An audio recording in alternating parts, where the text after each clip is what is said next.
Hello, everybody, and welcome back to Know Your Worth. Today, I have Donte Hendrix, and I'm going to let him introduce himself and tell you a little bit about himself. Okay, so my name is Donte Hendrix. I'm from Alabama, grew up in Scottsboro, Alabama. I am a recent graduate from Talladega College. Okay. I'm a Kappa man as well, and I've been with Walmart for the past, in December, it'll be 15 years. I've held many different leadership roles with the company, um, different supervisor positions. And my current position is my highest rank so far. I am an overnight coach with the Sylacauga, Alabama Walmart. And there I take on a role of managing the whole store at night. And yeah, that's a little bit about me right there. Okay. Is it a 24-hour Walmart, or is it one that closes and you just make sure the stocking and everything is done, like store recovery? So it's mostly store recovery. So our store actually closes at 11 p.m. Okay. So after then, my crew comes in at 10 p.m. and we start running. Got you. Got you. I have 10 years of management experience in retail. So that's how I knew what it was. I was like, please don't let them be open because store recovery is a nightmare when people are in there. So I completely understand. Okay. Absolutely. So today we're going to talk a little bit. It's called the Summer Slump series. I want to talk to you a little bit about mental health, things that management can do. You're also a worker, so I can ask you questions from both sides of the coin, if that makes sense. So, what are some things that management can do to alleviate stress in their employees? Yes. One thing I'm going to speak on about alleviating stress with employees is by one, getting to know their strengths and weaknesses, where they prefer to work inside the company versus where they don't want to work. That makes a big difference. When I first took this role, I had an associate who was extremely good in the pets department. I mean, he could stock the pet department all by himself. But I began to see this look on his face, and I asked this associate, I said, hey, how you doing? What's going on? He's like, pretty good. He's like, but I kind of want to break from pets because I've been doing this ever since I started. I said, really? I said, what else would you be interested in? And he spoke on dairy. I said, okay, well, I'm going to upskill you in dairy. I'm going to put you with a couple of team members over there, and I'm going to let you take off over there. I did that and moved another associate into that area. And I tell you, that associate, it lifted him. I catch this associate with a smile. In fact, about a week ago, that same associate who was very down about a month ago came up to me and said, hey, Donte, I just wanted to tell you thanks. Thanks for listening.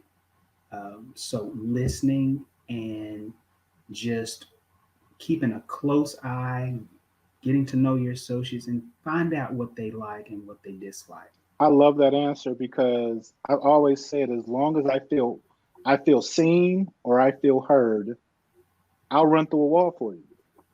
Especially in retail, because as you know, there are just tough Yes. days.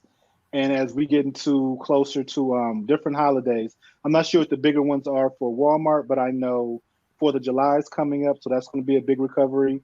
And then you go in the fourth quarter, and you have all of those almost back to back: Halloween, Thanksgiving, Christmas. It's bringing back PTSD for me, since because I can remember like not going home, having to recover.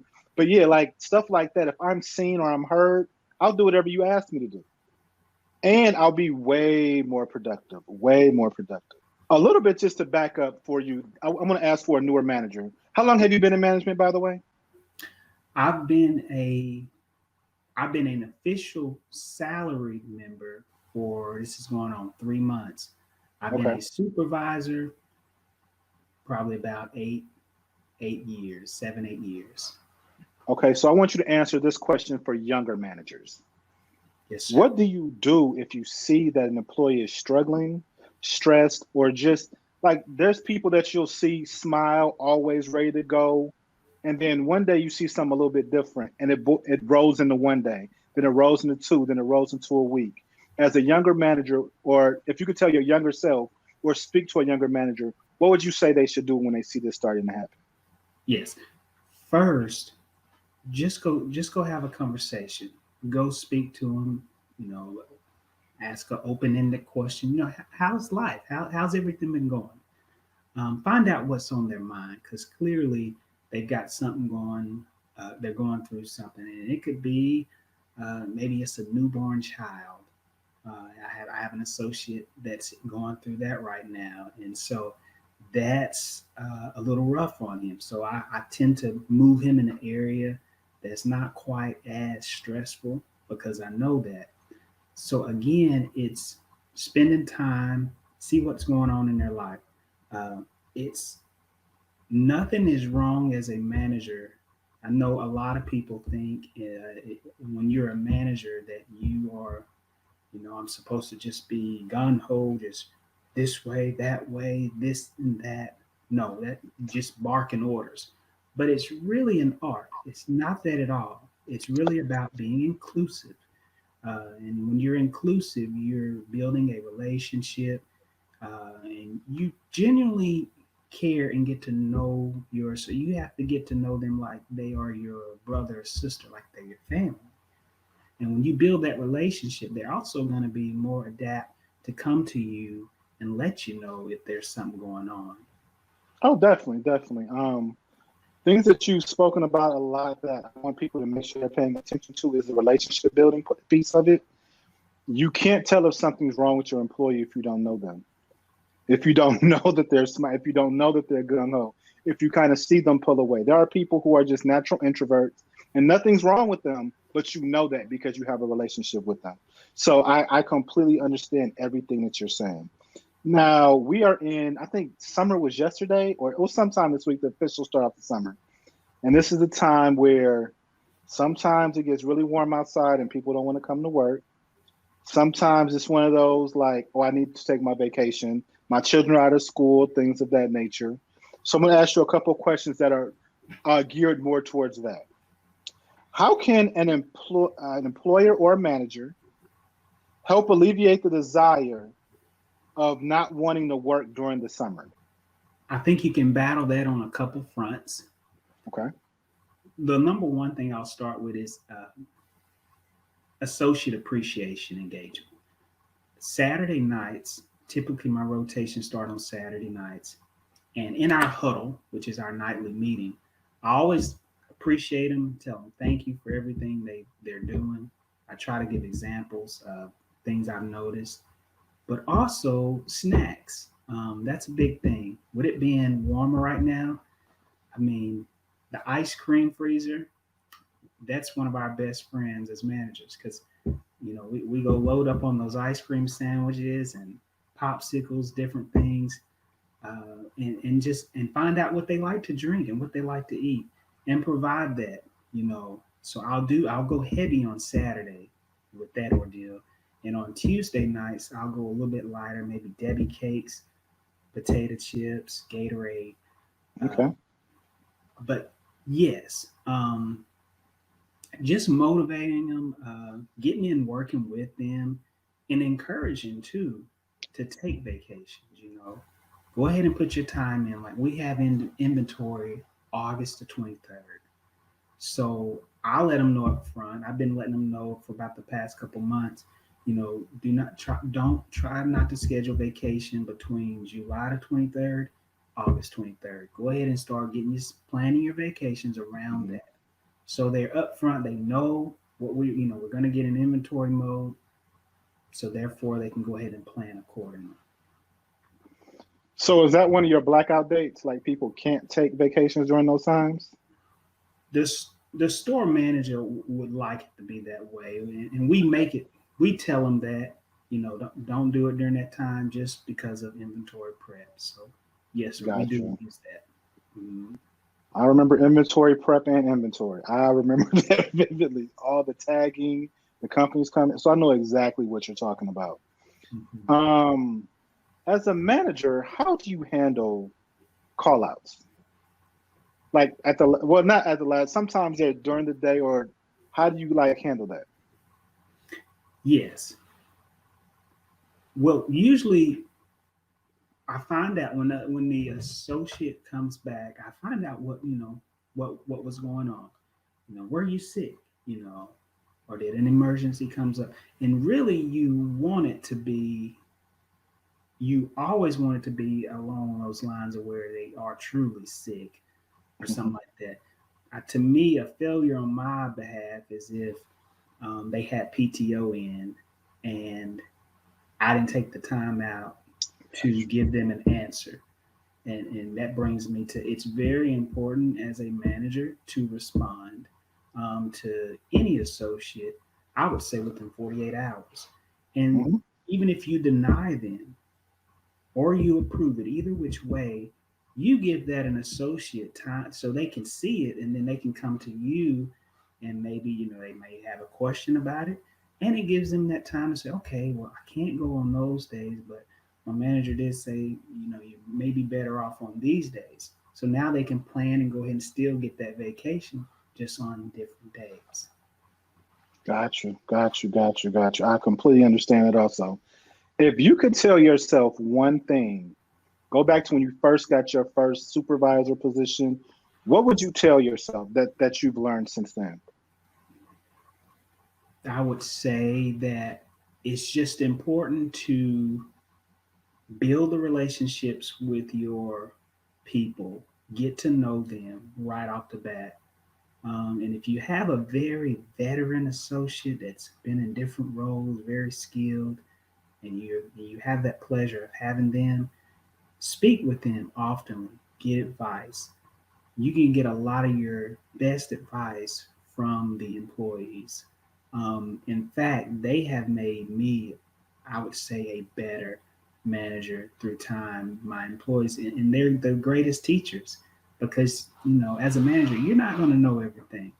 A lot of times you're thrown into an area. You may have great leadership skills, but you have to also learn the areas and the specialties of all of what goes on what you're managing. And the best teachers are your associates. And they'll tell you, hey, this person here, they're phenomenal there. I'm pretty good here. So just most importantly, spend time and build relationships, be inclusive, build relationships with your people right off the bat. Get to know them, learn them. They will appreciate you and they will work hard for you when you do that. Definitely. That's great advice. Nobody wants the managers to come in barking and not know what they're talking about off the bat. Because as a new manager, either you get your own store, you get your own area, and you're like, I know what I went through training. I know all of that.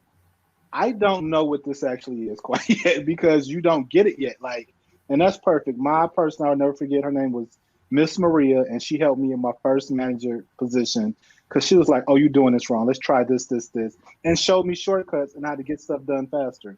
So I love that. Like, you definitely. And I just want to get back to what you said. Always is about relationship building. If you take care of them, they will definitely take care of you. Now, why do you think taking vacation, it doesn't have to just be during the summer, but whenever, why do you think taking vacation is so important? Okay, two things there. Vacation is excellent for both your mental and your physical health. You need time to get away. And this is at every job. It is very important that you make time for yourself to put into yourself, just like you're pouring into that company. You're coming to work every night, and your goal is to give it 100%, to do quality work, and you do an excellent job. You have an excellent reputation. Well, the same thing is just as important when it comes to you.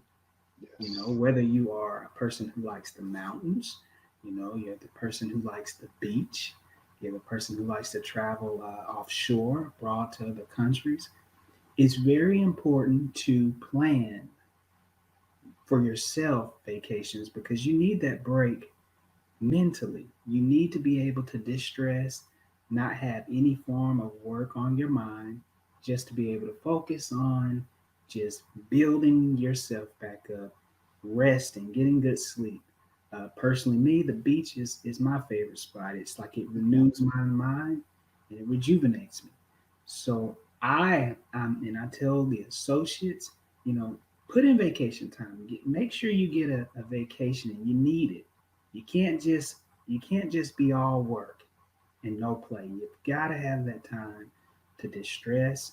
You've got to have that time to pour into you. You know, get you a couple of books, get out there on the beach, you know, and just enjoy yourself. Enjoy life. Don't forget to enjoy life while you're working and building your career. That in fact they go hand in hand. Mm-hmm. You'll be more successful when you've had breaks throughout the year. Oh no, definitely. I read a study today that a lot more employers are almost forcing people to take vacations because it saves them money because they come back refreshed, they work harder. And I tell people all the time, you don't have to take 2 weeks. Take a Friday and a Monday. Give yourself a 4-day weekend. Or or just a 3-day weekend. You do not know how much you need that mentally. And like you said, physically, not to mention, remember why you're working. If you have a family, if you have children, if you have a significant other, if you have relatives who aren't in your hometown, take that time and just, like you said, it rejuvenates. I don't know I can't put it into words, but I know for years I didn't take a vacation. When I was in retail management, I did not take a vacation. And I just cashed it out at the end. And I didn't realize I had almost 4 months of vacation because I never took one. Oh And wow. then I started taking them. My children started getting older, and it's like, oh, okay, this is what this is for. Like, even if it's just a couple days, let's drive over here. I'm in Atlanta now. I remember being in Chicago. Let's take some time off. Let's just go downtown and walk. Let's go to the beach in Chicago, like you said, the beach. Or let's go to this festival just for a day because the kids like it. Things of that nature. It helps you so much. Now I want to ask you one more question because everybody has a story like this. Absolutely. Can you remember a time when you thought you might have to let somebody go or they just weren't a good employee, but you turned it around to where they flourished? Not that they had just a bit, like you just, there was something you were like, am I going to have to get rid of them? Like in your mind, you're thinking, and then something happened and you turned it around. Yes. Um, and that's where the inclusive part came. I had an associate, you know, they just weren't really performing. So what I did first is I pulled them to the side and I really focused on learning this person. And here was another thing about, hey, you know, what's going on in life? Well, how is everything? Um, and what ended up happening is this associate had a young baby, okay, and they were not getting any sleep at night. It was just them. So what we ended up doing is I found out this associate preferred to be on day shift. So we made a swap happen and put this person on day shift. And this was about 2 months ago. And so we moved them to the front end. So they're cashier now, and they are just doing phenomenal. But it was all about just they weren't getting any sleep. And that's another thing. If you're not getting any sleep, that's going to totally affect your performance. You got to rest. You got to have quality sleep. So that's how we turned it around. So we kept that associate in the company. It was just about finding the right place and also the right time. Oh yeah, I love hearing stories like that because to bring somebody in off the street, it's going to take them 3 to 6 months to know their job, to know the company culture, to know everything else. So if you can save somebody, you can't save everybody. So please don't think that's what I'm saying to newer managers, but there are people you can absolutely save. And then when you save them, now you have an even better associate. They're more gung ho, and again, they feel seen and heard, and like you want them. And again, that associate will stay with you longer, do more things for you, pick up extra shifts, the little things that you need, they will definitely be there to help you out. So I that's why I wanted to hear that story. Indeed, absolutely. Okay, well, thank you so much for being with us today. Is there anything else you want to say, like any type of wrap up you want to do? Like, where can they find you, or if somebody's looking for a job and you might have an open, things of that nature? Well, first, thanks for the opportunity. I really have enjoyed this broadcast. I think you got a great uh, thing going here. So I want to say thank you for allowing me to speak a couple minutes. I hope I said one or two things that was okay. Um, yes, so Walmart.com careers is where you can apply. Walmart is thriving right now. I think I just read recently where uh, they're recruiting actually for store managers, so, and people with degrees. If you got a bachelor's degree, I think they want to try to upskill you into getting close to a 200K salary in the next in a couple years once you start. So there's a lot of opportunity in retail. It's hard. It's often overlooked because of the long hours. But if you want to make some good money, and it has a lot of longevity as well. If you think about the pandemic, one of the areas that thrived was the grocery business. And it's sad to say a lot of companies didn't make it. You saw all kind of companies, small businesses shut down, but the companies that really were standing tall were the grocery business. So keep that in mind. Job security wise, I think, to be honest, between the hospitals and the grocery business, those were the strongest areas of job security. So be open to that. It's not the big bad wolf as some people can make it seem to be. There's a lot of opportunity in retail. Um, so keep your mind open. Okay, well, thank you so much. I definitely appreciate your time. And sometimes on here, for most of the time, I have like people in HR. I'm glad I got somebody on the other side, so they can hear you speak about things that you're going through and things that make a good employee and things that you're looking for. So I definitely appreciate your time today. And as always, see you guys next time. Thanks. It's a pleasure, Will. All right.